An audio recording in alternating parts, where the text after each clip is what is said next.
pandagdag pakain sa mga alaga na siguradong masustansya at madaling itanim. At napakasarap din kung ipanguulam, lalo na yung mga bunga, manyaman. Dahil wala pa akong Madre de Agua, ay ito na muna ang itatanim ko dito sa farm kubo. Mas madali kasing makahanap nito dahil napakarami nito dito sa probinsya.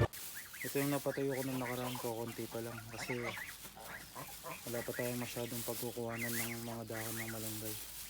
Ngayon, susubukan ko ipakain sa kanila. Haluan ko lang ng konting darak.